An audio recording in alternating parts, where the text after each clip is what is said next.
You. All right. I started to say ladies and gentlemen, but I don't see any ladies in the group tonight. So gentlemen, if you haven't been introduced to Dr. Frame before or haven't participated in one of these MD roundtables with Dr. Frame, you're up for a good treat. Dr. Frame will be presenting his topic. He may stop intermittently and ask you questions. You are expected to participate, and I am paying attention.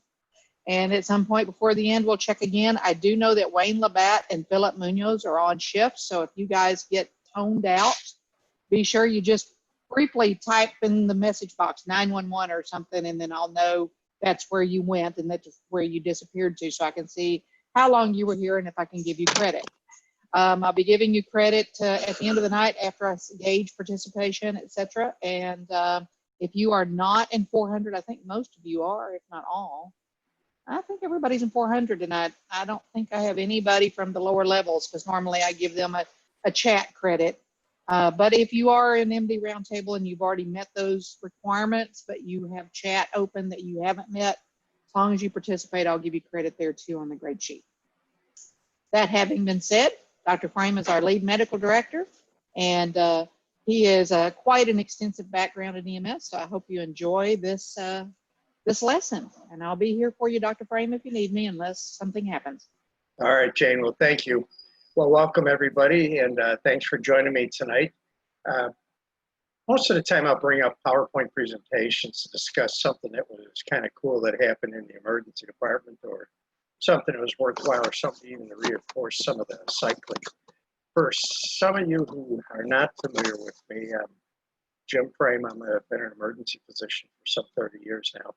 And about 12 years ago, I came to Texas right after being out of Iraq with the Air Force deployment. I came back here and joined up with Jane sometime around 2012 because I was writing questions at that time for the National Registry. And I still stay on those committees to review questions and to finalize questions as far as their applicability to current trends, if you will. We've seen some changes over the past 8 years that have impacted pre-hospital care to the point where the questions that we had in 2012, about 5% of them are still around. The other 95% have been changed out or have been written to keep up with current trends. So when you take your national registry, you'll take it to what they call adaptive learning. It'll give you some questions, you'll answer them. And if you got it wrong, obviously the computer won't tell you that, but it'll try another question, maybe a softer difficulty, and if you get that one right, then it goes back to the normal level. And if you get that one right, then it goes on to the difficult one. So you can never really tell how you did. Even if you answer the last question correctly, you can sit there and say, man, I got that last question right, and it said test over, so I must have passed. Well, wrong. It may have finished out one of 7 areas. It may have finished out OB or trauma or whatever, and said, okay, now that I'm finished with all 7 areas, this is a fail. And so you get your results the next day, or if you're unfortunate to take it on a Friday, you won't get your results on Monday. You figure out at that time that there's no rhyme or reason to how you answer questions, except just by plain out 5-alarm knowing the material. That being said, when I give a presentation, I have, again, insight into the questions. I can't give you the actual questions, but I can certainly highlight items of importance. So if I seem to emphasize or overemphasize something during the course of this presentation, it's because it's been on the examination within the 1,000 question test bank that we keep. When you sign in for your Pearson VUE test and you say, okay, here I am, I'm Snuffy Smith, and I'm signing in, I'm ready to take the National Registry, it was at that time that the computer randomly generates all the questions from the test bank, and then you start answering them in sequence. So again, during my presentations and such, I'll make an emphasis on the most important things. The slideshow that I put together is reflective of that as well, just highlighting the most important points that you're going to need to know for the National Registry and to function competently on the street. There's nothing in these presentations that is going to be collateral. Everything here is going to be substantive and straight on point geared towards the National Registry. So does anybody have any questions before we start?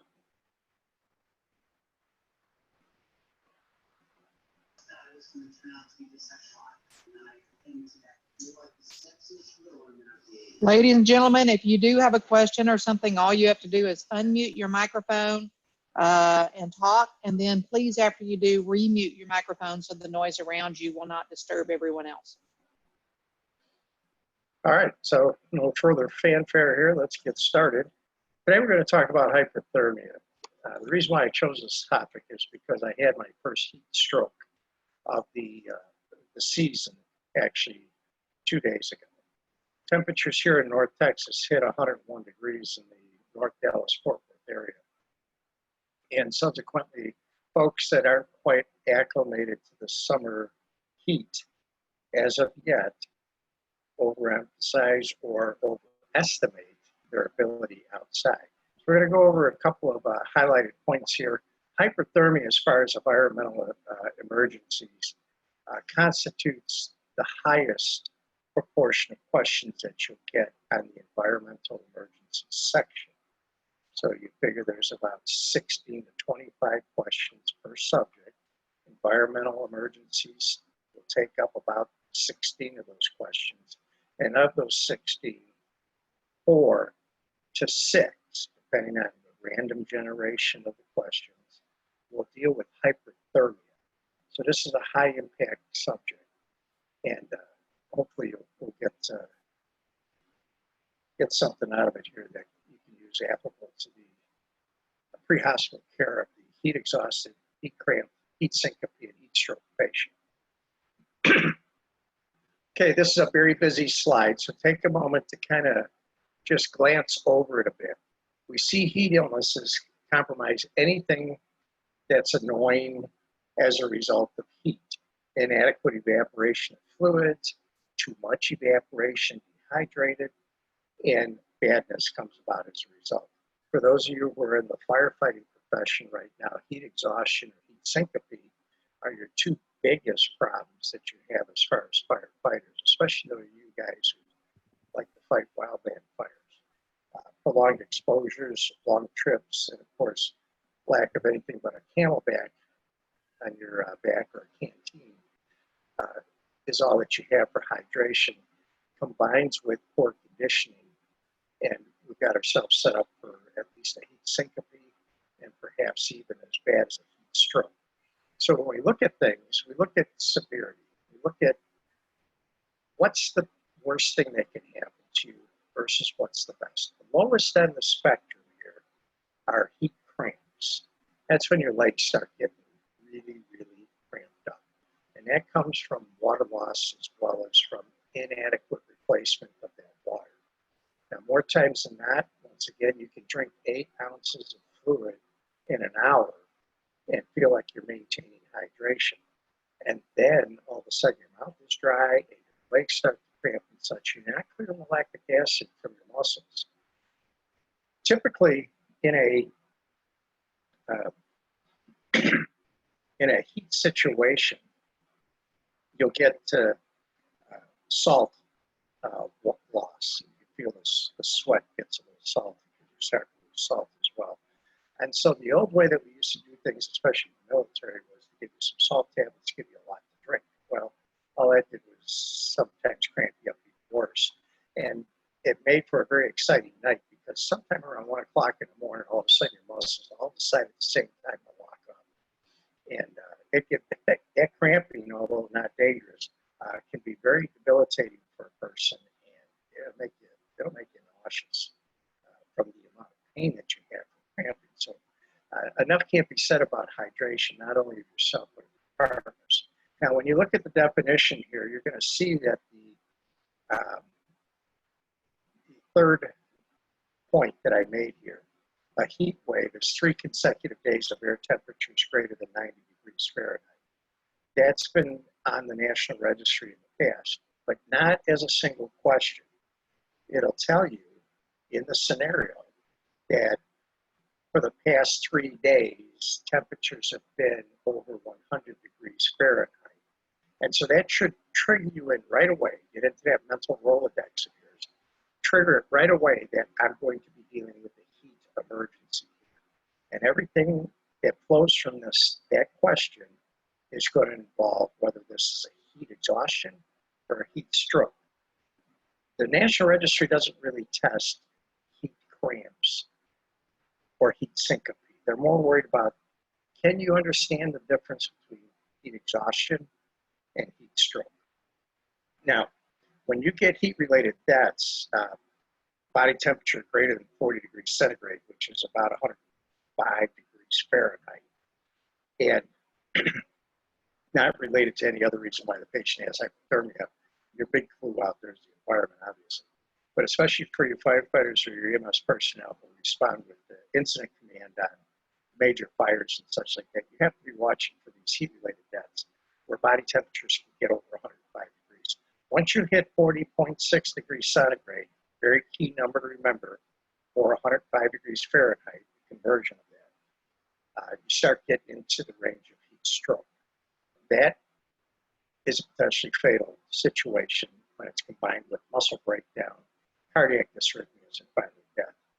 Now, the physiological response, this slide is just for your edification. There's nothing on this slide that will appear on the exam. But I call your attention to the third point.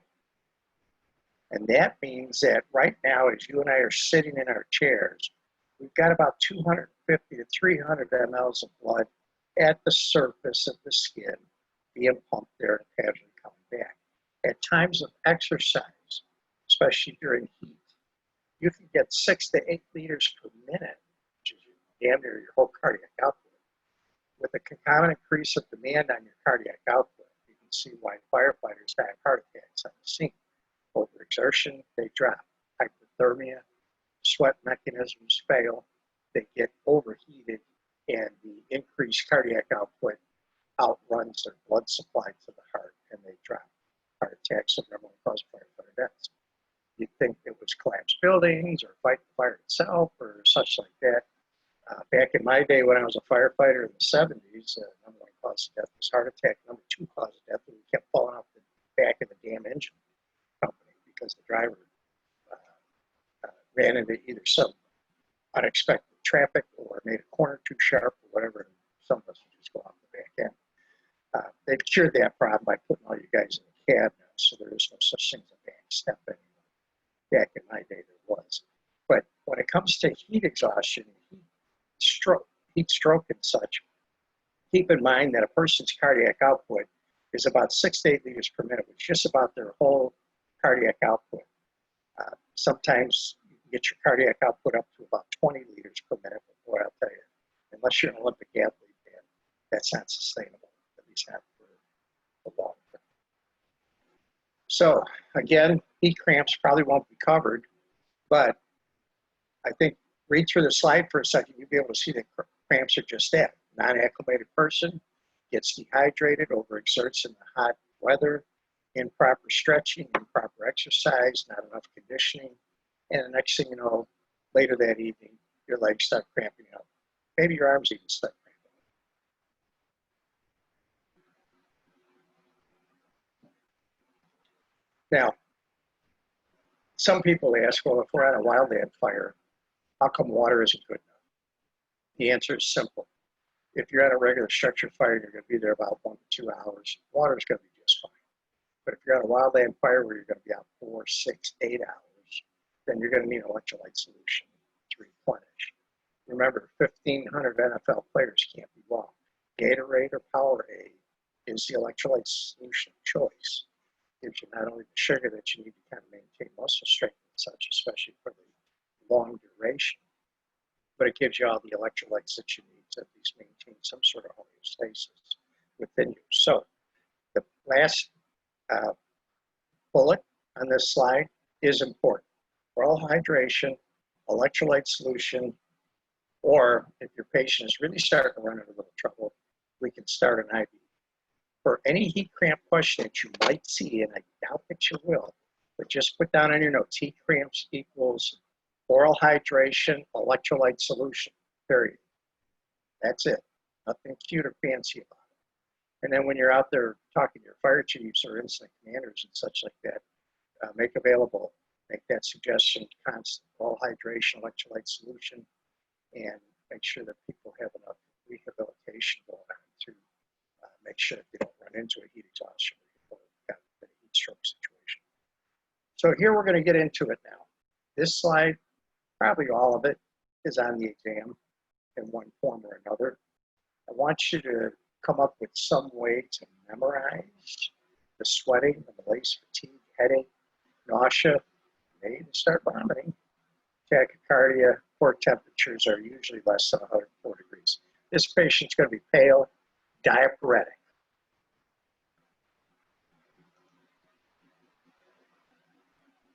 No problem, Wayne. Stay safe. Okay, so here's the key, the last bullet, important. Mental status is intact without evidence of coma or seizures. You might get dizzy, you might be a little aggravated, you might be in a bad mood at that point because you're not feeling well. But the key on the 7 bullet points that I have listed here right now is going to be profuse sweating and headache. Now we see this a lot with military recruits. As soon as we get them in the basic training, we say, okay, let's go. We're going to start out with just a real life 1.5 mile run. So do some push-ups, do some sit-ups, you get them out, they run around the track, and within the first 4 or 5 laps, somebody will drop. And so we go to them and we'll talk to them a bit. They've gotten themselves into some heat cramps because they're poorly conditioned. But every once in a while, around the 6th or 7th lap, now you're going to get the person who drops because of dehydration. They've sweated that quick. They're going to be sweating. They're going to have a headache. Headache is the #1 symptom that you should be listening for when a firefighter or with anybody who's been construction workers, whoever's out in the heat, comes to you and says, boy, are you getting Tylenol? I got a bad headache. You don't need Tylenol.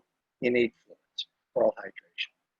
So underneath the heat cramps that we just talked about, put heat exhaustion equals sweating, headache, mental status intact.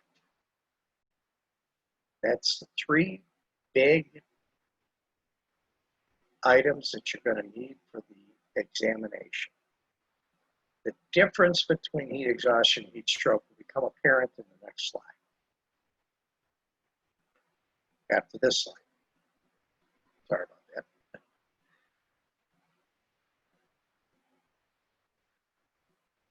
So what we have here is some more propaganda on the physiology of heat exhaustion.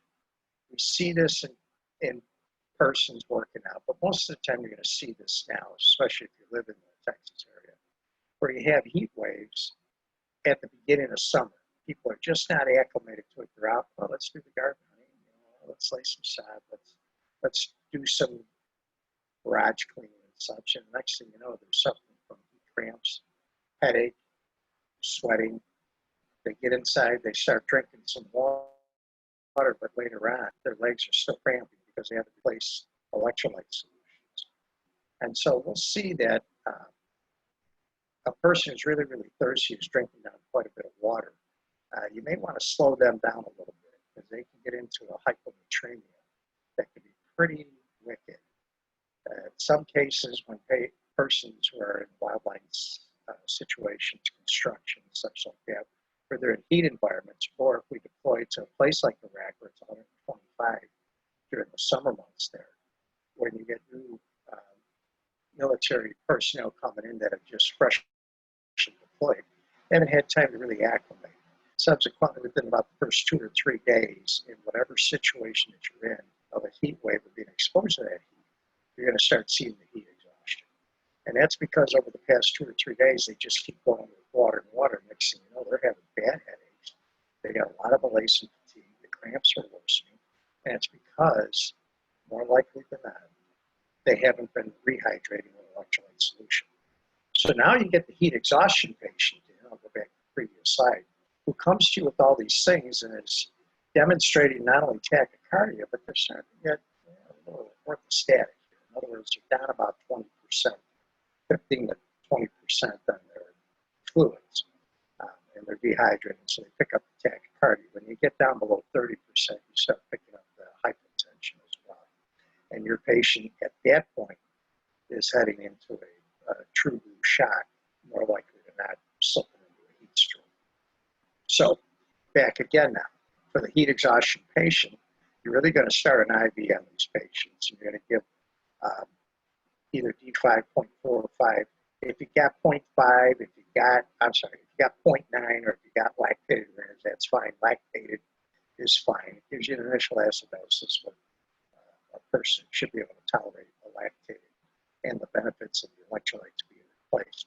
So you give them a bolus of 20 per kg over the next 15 to 20 minutes. If you get a liter into them within the next 15 or 20 minutes, that's perfect. And then you let these people sit out the rest of the incident. Once a person goes into heat exhaustion, you cannot reverse it within an hour with IV fluids and send them back out again.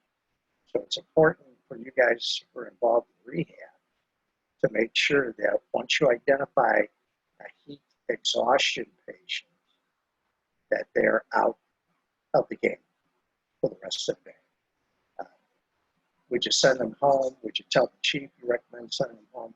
Well, if you've got an NFPA 1582 physician, or if you've got some sort of emergency department physician that's out there that's handling rehab and such, it's really going to be their call. If you're in charge of rehab and your patient comes to you with these symptoms again, that I'm showing you one more time, where you feel like, yeah, his mental status is pretty good, no comas or seizures, but complaint of dizziness, seems to be a little off, if you will. Start thinking about IV fluids, and he's laid up for the rest of the rest of the incident. So, the big thing you want to worry about is hyponatremia and hypochloremia. And the last bullet on this sentence is on this slide here is the key to this slide.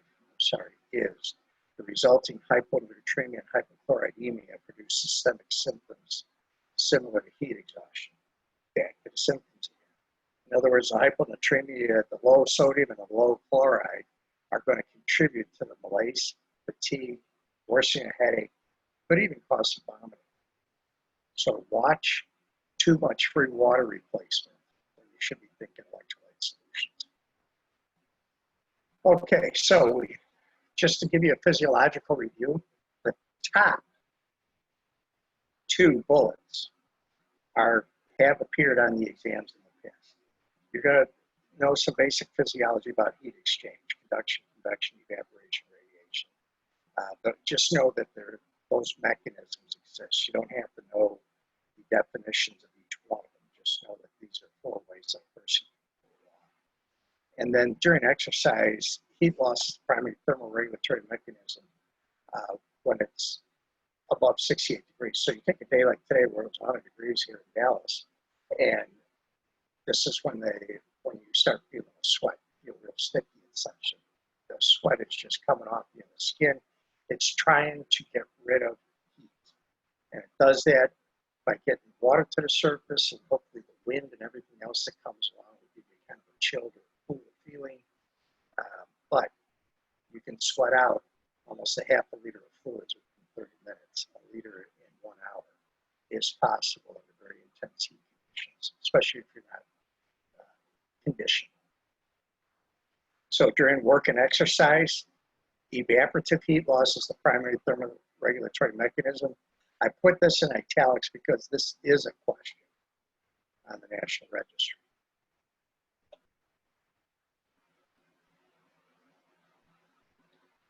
So you'll run into a question in the National Registry that says, during work and exercise, what is the main heat loss primary thermoregulatory mechanism? Or it may say during work and exercise, which is followed is true. You're going to be looking for heat loss, evaporative heat loss. Make sure you got evaporative.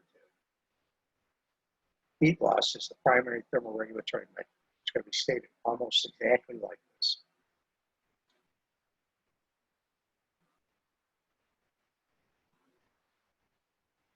Okay, now, the most serious of the environmental injuries related to heat is heat stroke. This is the most serious, and it is deadly. A person usually suffers from heat stroke goes into rhabdomyolysis, where their muscle tissue breaks down.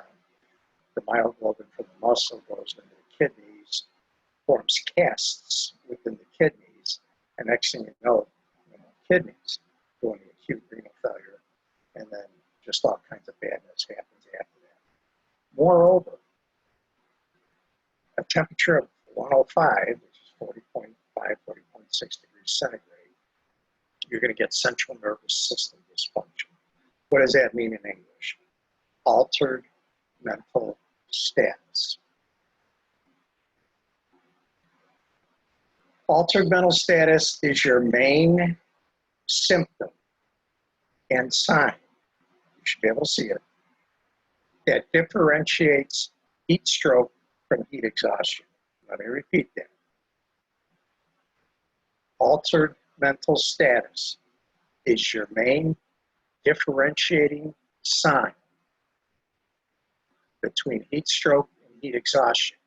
Your heat exhaustion patient is alert, maybe a little dizzy, but he's alert, and he's answering questions. Alert and oriented times 4, appropriate, coherent, normal tone voice, whatever criteria you use to see that somebody isn't on Pluto somewhere. Heat stroke, on the other hand, altered mental status, talking nonsensically, inappropriately answering questions, can't even remember his name, and in some cases, unresponsive. When they're unresponsive, you've got yourself a big, bad emergency going on here right now. Rapid cooling and IV hydration is the only thing that's really going to save this person. So this is when you start getting into fluid resuscitation with these patients, as well as marked fluid. Ice bags under the arms, in between the legs, back of the neck, spray bottle, put them in front of a fan, high blast air conditioner, whatever it takes to get their temperature down. You need to get it down rapidly. Their brain is cooking. And so you could very well run into seizures here as well, which is going to require some Ativan along with the fluids. Ketamine is appropriate as well, although I prefer that you use Ativan. Now, we talk about heat stroke because back in 1995 when I was in Chicago, we had, for 6 days straight, we had 114-degree heat wave with humidity over 90%. And about the third day of the heat wave, people were staying in and such like that. And it seemed like the streets were quieting down around Chicago. That's a bustling city, world-class city, third largest in the country. And things are slowing down a bit. So a Chicago Sun-Times reporter just happened to be in the area of what they call Roosevelt and Illinois Avenues, which is where the Cook County Medical Examiner's office is. And he noticed that there was about 20 to 30 limousines from funeral homes lined up. And they were dropping off people who had passed away. And so by day 4, when it was plastered all over the headlines, they started opening cooling centers and started checking on people and sending out emergency personnel. They double platooned the firefighters. They held over all shifts to start taking in wellness checks and such like that. But by the end of the 6th day, we had lost 600 people. And the reason being, most of them were inner city core folks that didn't have air conditioning, but they had to keep their windows and doors shut because the crime rate was so high in those areas that they didn't want anybody breaking into the house either. So it became a real debacle. And most of the patients that we lost were elderly, but we did lose a significant number of people during that time who were in their 20s and 30s. Most of them were construction workers, and it wasn't until third day when this was all reported that Mayor Daley just pretty much shut down the city and all activities within the city on days 4, 5, and 6. Didn't reopen the city until 7. That being the case, it probably saved a lot of lives, but there was a lot of lives in the balance as well. paramedics at that time were just running around with portable fans and spray bottles and just spraying people all over the place, which is the best way to cool somebody off. If you can't dunk them into a cold water bath, then at least spray them down and fan them off with the fans. That's the evaporative cooling mechanism that we were talking about in the previous slide. It had about a 70% case fatality rate, so people who presented to the ER who were in depth within the definition of heat stroke, almost 3/4 of them passed away. So let's see, non-exertional heat stroke. We're not going to worry about that because these patients suffer heat stroke as a result of being elderly, COPD, heart disease, congestive heart failure, diabetes. In other words, they got some badness that underlies their problems. And then what you do is you threw heat on top of it. So these patients can develop heat stroke symptoms, not so much immediately like the construction worker, the athlete, the military person, and such, the firefighter, the paramedic who's out there along with accident, extrication, whatever the incident is. These patients kind of tend to dwindle off, which is why we saw a lot of deaths of elderly in Chicago on days 4, 5, and 6. The diabetics, the CHFers, the heart problems, all those patients that suffer from those underlying diseases started dropping from heat stroke. So they held on a little bit longer because they're not active. So they weren't burning up as much fluid in their body and such, but over about a 4 to 6 day period of time, they all started dying as a result. So even though it's day 4, even though it's day 5, maybe it's 2 days after the cold wave hit, finally, after a long heat wave, you start seeing patients complain of a lot of illnesses. So don't forget the possibility of a prolonged, insidious heat stroke, non-exertional heat stroke, rather than the classic heat stroke of a person being out on a wildland fire and then dropping. So your elderly and those with comorbid diseases are going to be mostly responsible for non-exertional heat strokes between days 4 to days 6. Okay, so your pre-hospital care. Get them cooled off, fan them off. Air conditioning, spray bottles of cold water, fans parked over the top of them, strip them down to trauma naked and get them cooled off. That's what's going to save them, especially children. And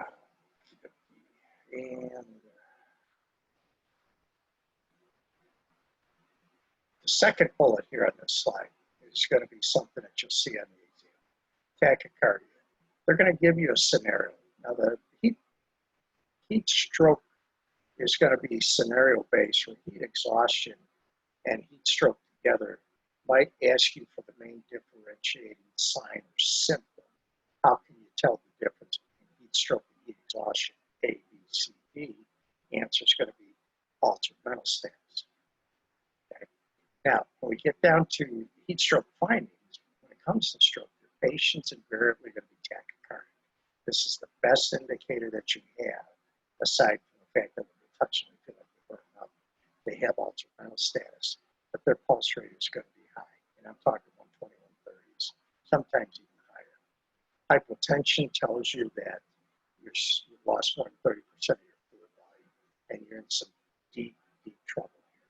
So the objective is get them into the rig, get them cooled off, trauma naked, spray bottle, fans, and then pop a line or 2 into them and start giving them some fluid boluses of cold fluids, preferably. Mental status, you're going to be tracking the mental status. Patients starting to arouse and starting to feel better. Okay, good.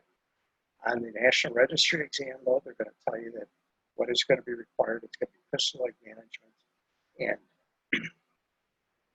cooling of this person. So for IV fluid replenishment, is there a preference of lactate over normal saline due to the presence of other electrolytes? You know, we really don't have a preference in the initial pre-hospital phase, Brian.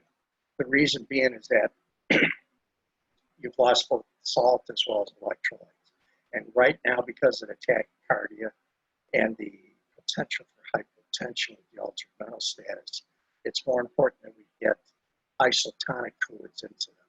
So if you have LR, you have 0.9. If you reach for a 0.9, grab the LR, just keep going. If you ask somebody for an LR and they hand you 0.9, just keep going, get it started, get it dumped into them.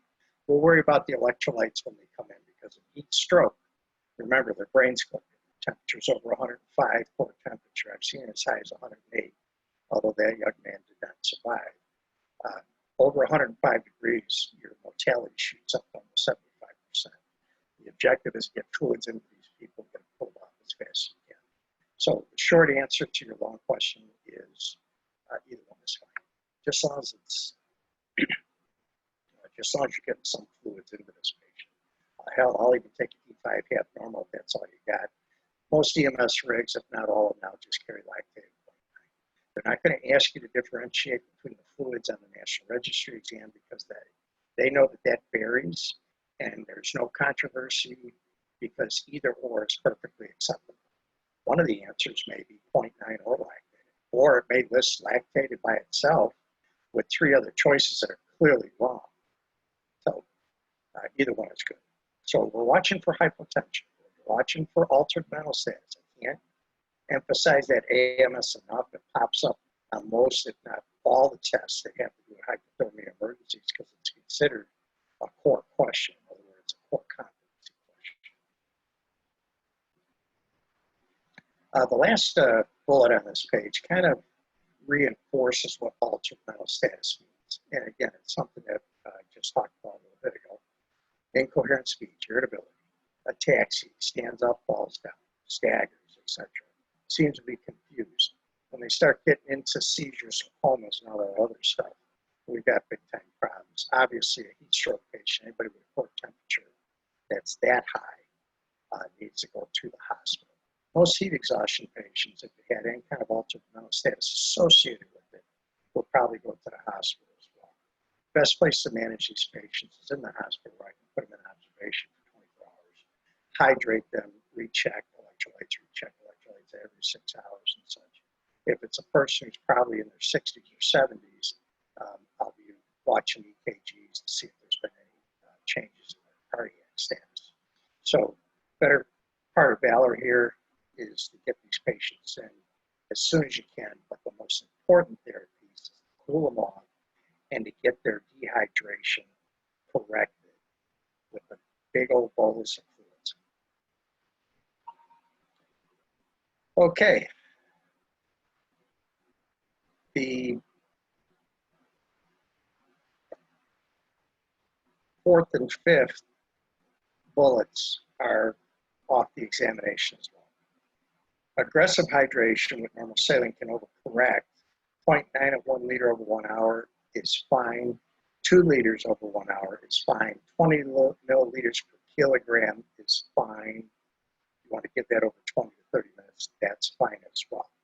We're not going to worry about aggressive rehydration with normal saline in a patient until after the 2nd or 3rd bag.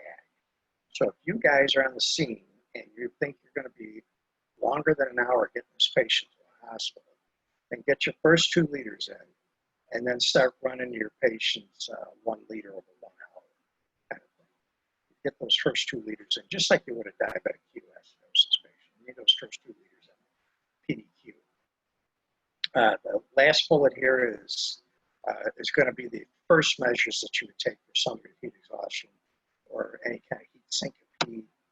Obviously, if you're heat stroke, I said trauma naked, and I mean clothing removal, external cooling through fanning or conditioning, spray bottles. All of these things are very, very important pre-hospital measures. If you take a trauma situation and you say, okay, I got the golden hour, I got to scoop and run. The more procedures that I do in the field, the higher the mortality, because I've delayed care by that much. The opposite is true for heat exhaustion, heat stroke. The care that you do on the scene immediately is going to determine whether this patient lives or dies. Subsequently, it's the flip of trauma. You need to cool these people off real quick. I mean, head to the hospital, but the most important thing is to get these people cooled off real quick. I would sit there for a minute or two waiting for a bucket of cold water to put on a patient to get them temperature below 105. You're not going to throw cold water on them and send them into cardiac arrest. That only happens in the movies. If their temperature is over 105, their altered mental status, they're seized and comatose, you got to get it down. That means the back of the ambulance is going to get messy. Water poured on them, get them to the hospital as soon as you can. Got to intubate. RSI, avoid succinyl colon. We don't want to exacerbate malignant hypothermia. The Ativan, Versed, and any of the non-depolarizing paralytics will be just fine. And then they go into the ER naked.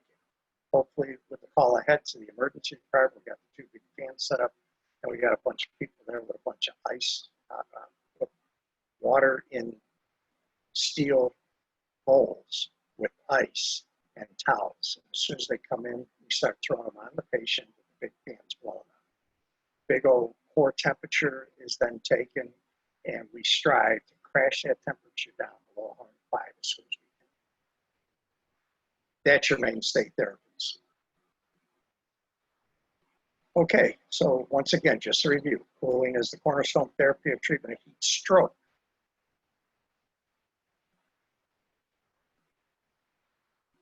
Second is the most widely held belief is that rapid lowering patient's core temperature below 38.9 degrees is desirable, 103, 103.5. My goal is get them down to about 103, 102 again. You're not going to throw these people in shock by throwing cold water on. On the contrary, you're going to save their lives. The sooner you get that temperature down, the better. They had rapid cooling, rapid cooling, rapid cooling. Okay. Well, let's see, that's all propaganda. And that is all propaganda.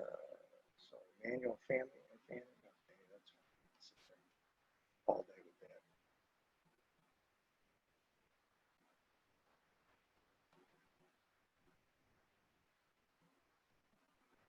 that. Okay, let's talk about medications for a second. We're going to wrap this up.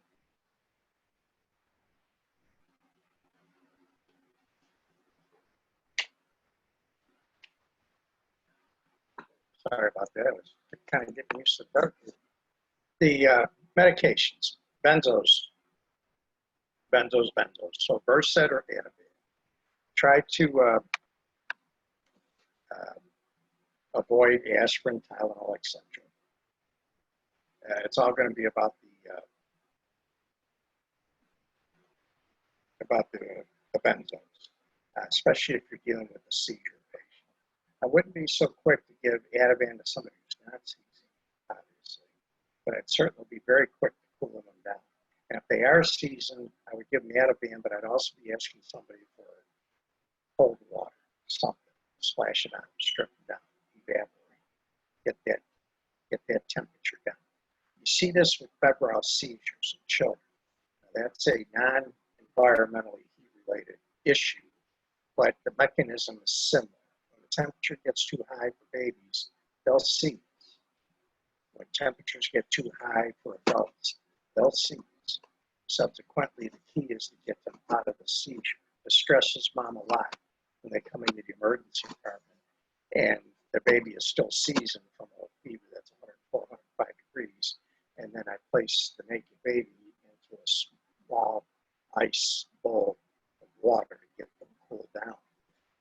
Within about 10, 15 seconds, they're cooled down enough where they start crying. That's a good thing to hear. Take them out, cover them up with the towels. But you can see my point is that without submersing the head, obviously, you get the body into some really cold water and crash that temperature down so that seizure stops. That seizure is killing brain cells like you wouldn't believe. Because it's not only the heat that's killing the cells, it's also the seizure. Okay. And then if you have to paralyze them, avoid succinylcholine because that in of itself can cause a malignant hyperthermia situation. And the last thing this patient needs is more problems. Does anybody have any questions about this evening?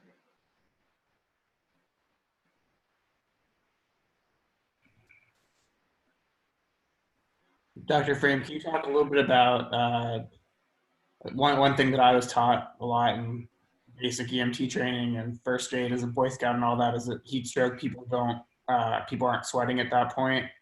I know from more advanced education now, that's not a universal rule to follow, that there can still be sweating in those very extreme cases. So Yeah, we've kind of dropped some of that criteria. The conventional wisdom back then was that heat exhaustion, they're pale, profusely sweating, diaphoresis, whatever you want to call it, but they had a normal mental status, had a headache, some tachycardia. That was heat exhaustion. Heat stroke was red, dry skin, altered mental status, seizing, tachycardia, and perhaps hypotension. But the key here being that they were red and they were very dry. You can open up the mouth and they're very dry. Well, people were taking all those symptoms literally as, okay, I got you pigeonholed in heat exhaustion.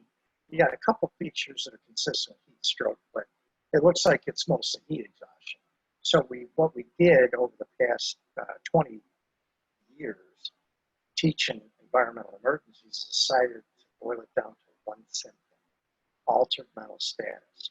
You can have hot, dread, dry skin and a core temperature of 105, but if your mental status is normal, you haven't quite hit heat stroke yet. But you get there. You might be in that tweener stage. We're not going to give you tweener questions on the National Registry. It's going to be clear cut, 100%, no kidding, heat exhaustion, or it's going to be heat stroke. What's the differentiating symptom? Altered mental status. So look at their symptoms, look at the signs, look at the pale diaphoretic patient, but watch that mental status. thanks. Relationship, adult patients taking beta blockers, alpha-2 agonists. Okay. If you'll recall back, way back,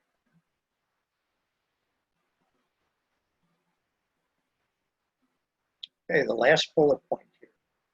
Cardiac output. Blood flow to the skin increases from a baseline of 250 mLs, almost 6 to 8 liters per minute, or higher. Now, what's involved? What have you been hearing through this whole presentation that I've been giving you is that you're going to see a transition from normal vital signs, normal mental status, tachycardia, profuse sweating, headache, and then all of a sudden you're going to get altered mental status, hypotension, and such. Now, that's a nice continuum of a nice, healthy 25-year-old male. For females, in great shape, but is exposed to just a lot of too much heat. The patient who's on a beta blocker or alpha agonist or any type of medications that's designed to control the blood pressure, control heart rate, amiodarone, cardizem, all those other heavy meds that are out there, are going to blunt your physiological response. So the classic case is going to be the 70-year-old fellow who's out there on the tennis court on the hottest day of the year. He gets into about the second set, and all of a sudden, he collapses. And he collapses because his body is saying the evaporative thermoregulatory process kick in, make me sweat, make me evaporate, kick up cardiac output, keep the blood flowing to the brain, keep the blood flowing to the skin so that I can continue to cool off the body. What is a beta blocker? It prevents the heart from becoming tachycardic, so you cannot increase your cardiac output. You remember, cardiac output equals stroke times heart rate. If the beta blocker isn't going to let the heart rate come up, and of course, a beta blocker is also contractility inhibitor. So it's going to blunt the body's response. The patient does not become tachycardic, cannot raise their blood pressure, cannot maintain flow to their brain, even though their body is calling for it, and they suffer from a heat syncope, perhaps even a heat exhaustion. Heat syncope just being, I've been out with heat for too long and I'm not acclimated and passed out. So the effect of medications on these patients has to be considered. The first words out of your mouth are, what medications do you take? Watch the diabetic. Watch the CHFer who's been on diuretics for the past 10 years, all of a sudden wants to get up and play tennis, and he has no fluid in him because he peed it out all morning from his Lasix dose. watch those patients as well. But that was a great question when it comes to medications influencing how the normal response will be in relationship to heat exhaustion, heat stroke.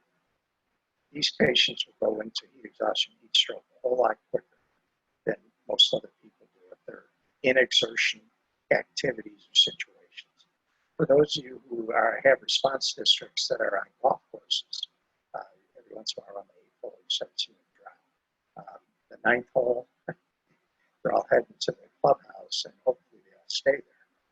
But there are some that like to straggle back out after drinking 5 or 6 glasses of water, feel good, and about the 13th hole they drop. And that's why I'm lucky 13 on a golf course. Just a little fun fact, which isn't fun if you're letting people do. 13th hole has been responsible for more deaths of golfers from heat-related emergencies than any other hole. So, lucky 13. Anybody have any other questions?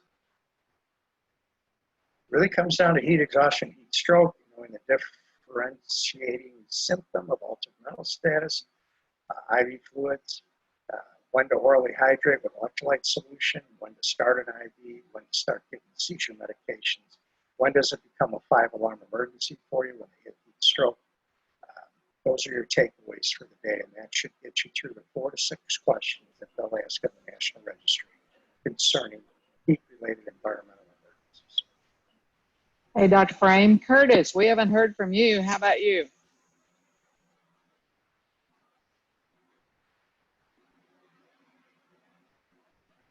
Curtis, unmute your microphone. We need to know you're still there, so pop in here. We've heard from everybody but you, I think. Wait, I got a new message saying, oh, there you go. No, ma'am. He answered it in the thread. Anybody else have any questions for Dr. Frame? All right, not exactly an exciting subject, but it's a great subject nonetheless. And it's if you nailed everything in this lecture that we talked about, you got yourself 4 to 6 easy points. Good luck on your National Registry, and we'll see you next time. Thank you, Dr. Frame. Good night, everybody. Thank you. Thanks, Dr. Frame. Thanks, Jane. Good night.